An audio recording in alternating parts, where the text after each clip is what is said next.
Hello, मैं चेतन लाल रेगर, समाजशास्त्र प्राचार्य, राजकीय महाविद्यालय शाहपुरा भीलवाड़ा। मैं आज आपको बीए पार्ट थर्ड के प्रथम प्रश्न पत्र के अंतर्गत सामाजिक उद्विकासीय सिद्धांत जो हर्बर्ट स्पेंसर द्वारा समझाया गया है उसके संदर्भ में चर्चा करेंगे। हम ये जानते हैं कि स्पेंसर का जो नाम है समाजशास्त्र में बड़े सम्मान के साथ लिया जाता है। वैसे तो समाजशास्त्र के संस्थापक जो पिता हैं उनमें से एक नाम हर्बर्ट स्पेंसर को भी माना गया है। वैसे तो समाजशास्त्र के पिता ऑगस्ट काउंट को माना गया है, लेकिन हर्बर्ट स्पेंसर को भी अंग्रेज पिता समाजशास्त्र का कहा जा सकता है। समाजशास्त्र उद्विकासवादी सिद्धांत में जाने से पहले हम संक्षिप्त रूप में हमें यहाँ पर यह जान लेना आवश्यक है कि हर्बर्ट स्पेंसर का संक्षिप्त जीवन क्या था। तो हमें पता होना चाहिए कि हर्बर्ट स्पेंसर जो थे वो इंग्लैंड के निवासी थे और उनका जन्म 27 अप्रैल 1820 में लंदन के एक डर्बी नामक स्थान पर हुआ था।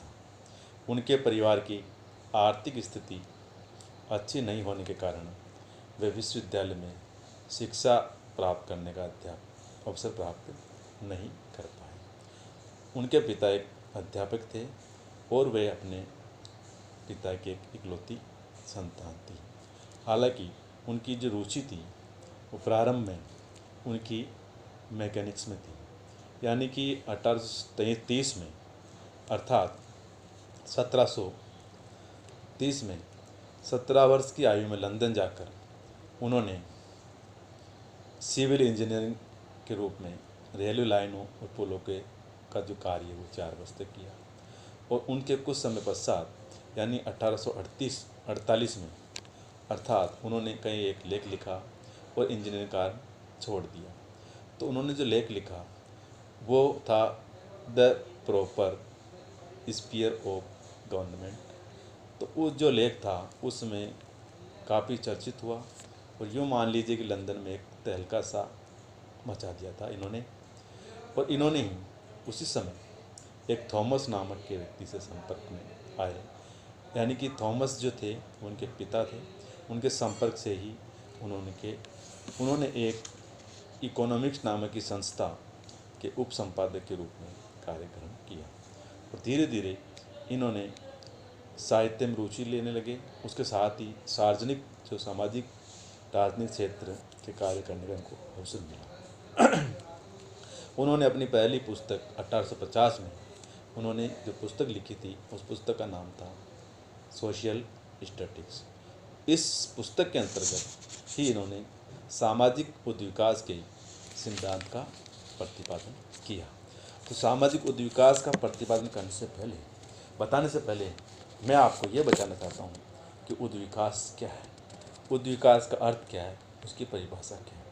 उद्विकास शब्द जो है अंग्रेजी भाषा के इवोल्यूशन शब्द की उत्पत्ति जो है, इवोल्यूशन का शब्द अंग्रेजी में इवोल्यूशन कहते हैं उद्विकास को, और इसकी शब्द की जो उत्पत्ति है वो लैटिन भाषा के जो शब्द है एवोल्वर शब्द से हुई, यानी ई का अर्थ है बाहर की ओर, आउट और वाई वॉलवेयर अर्थ का है प्रकट होना, अर्थात विकसित होना इसका अर्थ माना गया है।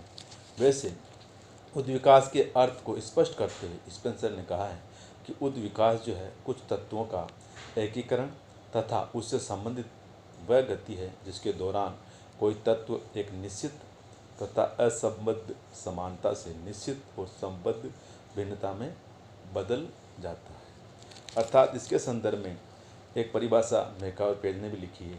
उन्होंने कहा कि जब परिवर्तन में निरंतरता ही नहीं होती वरन परिवर्तन की एक दिशा भी होती है तो ऐसे परिवर्तन से हमारा तात्पर्य उद्विकास से होता है।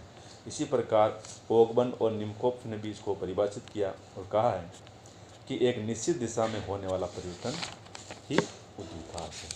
तो उद्विकास एक विशेष दिशा में होने वाला परिवर्तन माना गया है जो वस्तु की आंतरिक शक्तियों के परिणाम स्वरूप पैदा होता है और इससे वस्तु की जटिलता में वृद्धि होती है। फिर भी इसकी कुछ विशेषताएं हैं, जिसमें पहली विशेषता है कि उद्विकास सदैव सरलता से जटिलता की ओर होता है। दूसरा, उद्विकास निरंतर एक धीमी गति से परिवर्तन की एक प्रक्रिया है। तीसरा, उद्विकास विभेदीकरण की भी एक प्रक्रिया है। चौथा, उद्विकास एक सार्वभौमिक प्रक्रिया है। फिर नंबर 5, उद्विकास एक निश्चित दिशा में होने वाला परिवर्तन है। नंबर 6, उद्विकास वस्तु की आंतरिक वृद्धि है। नंबर 7, उद्विकास के दौरान वस्तु अथवा समाज में गुणात्मक परिवर्तन होता है, न कि संख्यात्मक। नंबर 8, उद्विकास एक मूल्य रहित प्रक्रिया है। नंबर 9, उद्विकास कुछ निश्चित चरणों एवं क्रम में होने वाला परिवर्तन है। नंबर 10, उद्विकास के चरणों की पुनरावृत्ति नहीं होती है। तो इस प्रकार से हम समझ चुके हैं कि उद्विकास क्या है। उद्विकास सरलता से जटिलता की और एक निश्चित विभेदीकरण की, सार्वभौमिक के निश्चित दिशा में, गुणात्मक रूप में, आंतरिक वस्तु के चरणों के रूप में ये होने वाली प्रक्रिया को बताया है। इसको डार्विनवाद का सिद्धांत भी माना जाता है। क्यों कि उद्विकास का जो सिद्धांत है वो डार्विन के उद्विकास के सिद्धांत पर आधारित है। क्योंकि सामाजिक उद्विकास का सिद्धांत डार्विन के सिद्धांत से लिया गया है। क्योंकि डार्विन ने ही ओरिजिन ऑफ स्पीसीज नामक पुस्तक 1859 में उन्होंने प्रकाशित की थी, और उसी पुस्तक के दौरान उन्होंने कहा था कि प्रारंभ में जो जीव है बहुत सरल कोटि का होता है, उसके विभिन्न अंग इतने घुल मिले होते हैं कि उनमें स्पष्टता से न तो पहचाना जा सकता है, न ही उनको अलग किया जा सकता है। तो विभिन्न अंगों में अनिश्चित संबद्धता होती है, किंतु धीरे धीरे जीव में परिवर्तन होने लगता है। उससे विभिन्न अंग स्पष्ट एवं अलग होने लगते हैं और उनके स्वरूप में स्पष्टता आने लगती है। उदाहरण के लिए भी उन्होंने कहा है कि एक बीज प्रारंभ में सरल व अस्पष्ट रूप से लिए भी होता है, धीरे धीरे उनमें परिवर्तन होता है और जड़, तना तथा पत्तियां पृथक एवं स्पष्ट होने लगती है। तो इस प्रकार से प्रारंभ में एक भ्रूण मांस का एक पिंड होता है, धीरे धीरे उनमें हाथ, पाँव, नाक, कान, आँख, सिर आदि पृथक एवं स्पष्ट दिखाई देने लगते हैं। तो उद्विकास का ये प्रथम चरण है, जिसमें सरलता, अस्पष्टता एवं अभिन्नता धीरे धीरे जटिलता, स्पष्टता और संबद्धता में बदल जाती है। तो जीव के उद्विकास के दूसरे चरण में विभिन्न अंग अलग अलग कार्य करने लगते हैं और उनमें श्रम विभाजन होता है। तो कहने का तात्पर्य, डार्विन ने इसको जीव के उत्पत्ति के माध्यम से समझाया, जिसको हम जो समाजशास्त्री हर्बर्ट स्पेंसर ने है के सिद्धांत को सामाजिक डार्विनवाद भी कहा गया है। इन्होंने समाज पर लागू करने का जो श्रेय है वो अंग्रेजी समाजशास्त्री हर्बर्ट स्पेंसर को है। इन्होंने अपनी पुस्तक प्रिंसिपल्स ऑफ सोशियोलॉजी में समाज और सावयव में सादृश्यता स्थापित करके सामाजिक उद्विकास की अवधारणाओं का निरूपण किया। उनका मत है कि जिस प्रकार से जीवों का विकास समानता से भिन्नता, सरलता से जटिलता की ओर हुआ है, उसी प्रकार समाज का विकास भी सरलता से, समानता से, जटिलता और भिन्नता की ओर हुआ है। क्योंकि प्रारंभ में समाज में विभिन्न अंग अस्पष्ट थे और उनके कार्य एक दूसरे में घुले मिले हुए थे। यह स्थिति अनिश्चितता की थी, किंतु जब धीरे धीरे समाज में परिवर्तन हुआ और समाज के विभिन्न संगठन एवं संस्थाएं अलग अलग दिखाई देने लगी, तो उनमें कार्य का विभाजन पैदा हुआ और विशेषीकरण पनपा। उदाहरण के लिए प्रारंभ में सामाजिक, आर्थिक, धार्मिक और राजनीतिक एवं सांस्कृतिक कार्य किसी एक ही संगठन एवं संस्था से क्रमबद्ध थे। धीरे धीरे इन कार्यों को करने वाले अलग अलग संगठन, संस्थाएं बनी। इससे समाज में जटिलता एवं भिन्नता में वृद्धि हुई। साथ ही विभिन्न संस्थाओं की जो पारस्परिक निर्भरता भी धीरे धीरे बढ़ी। तो इसी संदर्भ में स्पेंसर ने कहा भी है कि प्रारंभ में कोई भी सामाजिक संगठन अस्पष्ट होता है, धीरे धीरे उसमें विकास अधिक स्पष्ट होता चला जाता है।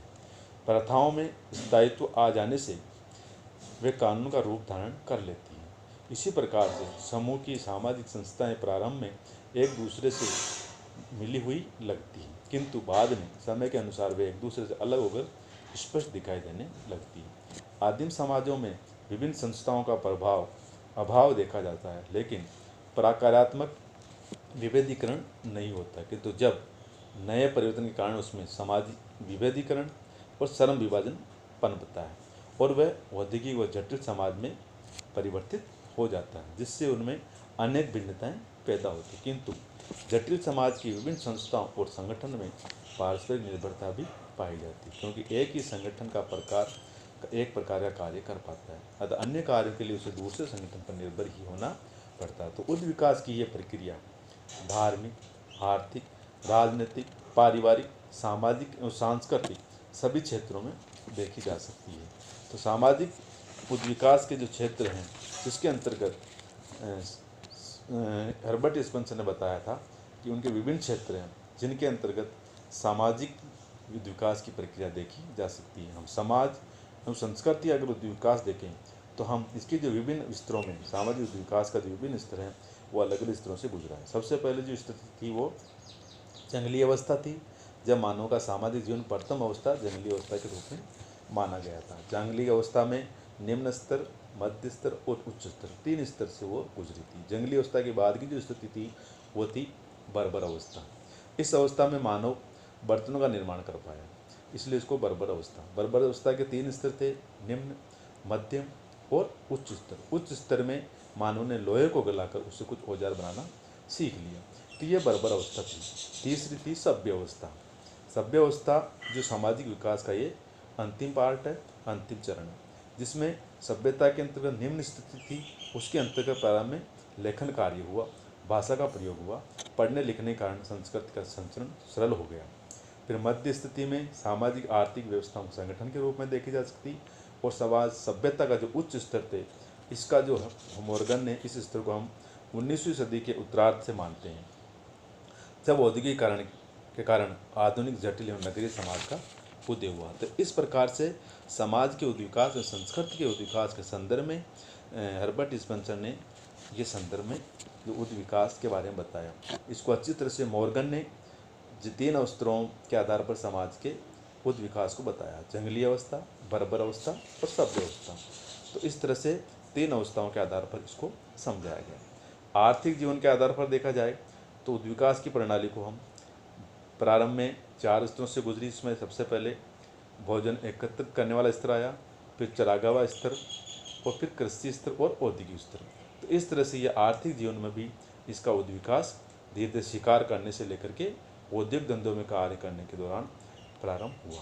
और इसी प्रकार पारिवारिक जीवन के आधार पर अगर उद्विकास की प्रक्रिया को हम समझने का प्रयास करें तो हम सबसे पहले जो स्तर है वह समरक्त परिवार, तो यानी पारिवारिक जीवन समरक्त से शुरू हुआ।